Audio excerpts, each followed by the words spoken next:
Halloween is here, and I wanted to celebrate this Halloween by going over one of my favorite survival horror games, and that is the first Dead Space.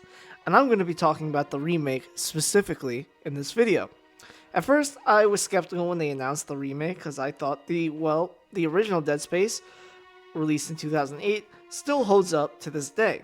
But I have to say, after playing the remake when it first released, Motive managed to really do a superb job at recognizing what made the original so damn good, but also making great changes to the game, such as giving Isaac Clarke actual dialogue, because Isaac Clarke didn't have any dialogue in the first game, only until the second game arrived, and also not giving him too many voice lines in the remake, which is key because it definitely would have taken the horror out of the game if he started spouting out quips every time he killed Necromorph, as well as adding in new side quests, which is a very nice touch, also fixing the flight controls in Zero Gravity, which is a huge improvement, and doesn't feel as clunky as it did in the original, as well as making the overall gameplay, smoother.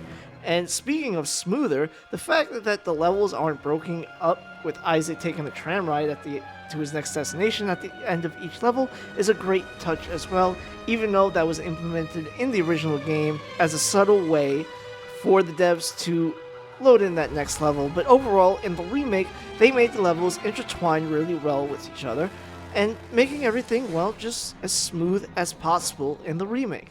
And I swear, they also made the Necromorphs way more aggressive in the remake as well, which makes them all that more terrifying to deal with. But enough about that. Why do I think Dead Space is one of the, if not the best, sci-fi horror game you can get? Well, it's simple really. It's honestly just the premise of you being alone on a huge spaceship, surrounded by hellish monsters, and no one can really hear you scream. Sorry, I had to take that line from the Alien poster. It really doesn't get any more scary than that.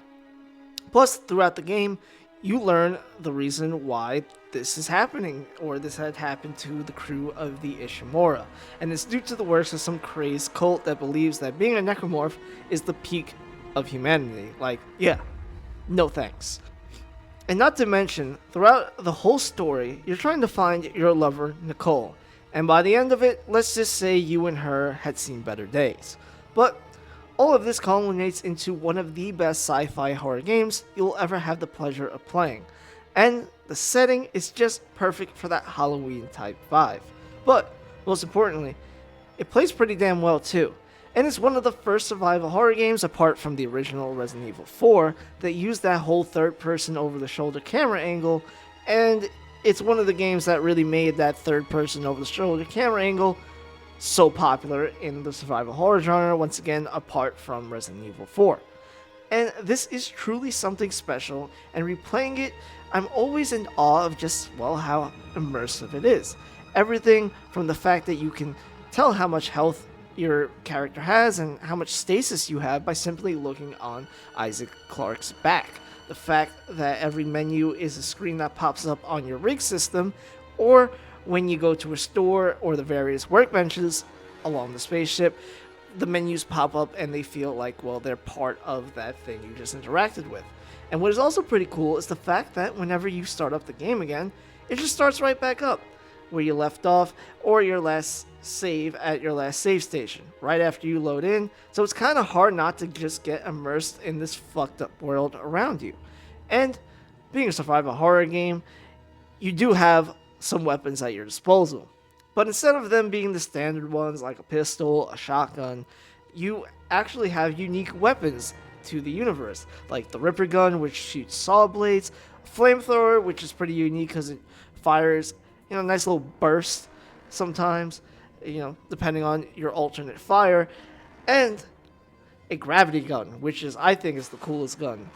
But the most important weapon in this game is the one you start off with. The best weapon, to me, in my opinion, is the plasma cutter. Groovy. Let's say that gun is going to be one of your most useful guns in the whole game, and you're going to use it to kill most of the necromorphs.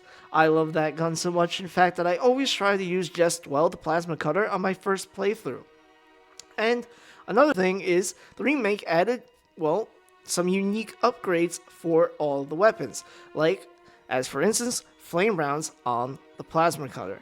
But I just really love how they implemented the weapons to make them feel like they belong in that universe.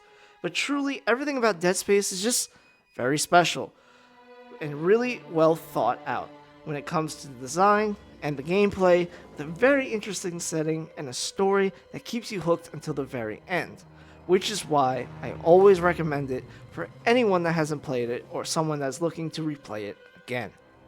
Anyway, that is it for me. Happy Halloween, everybody. Hope you have a good one out there, and I'll see you on the next video.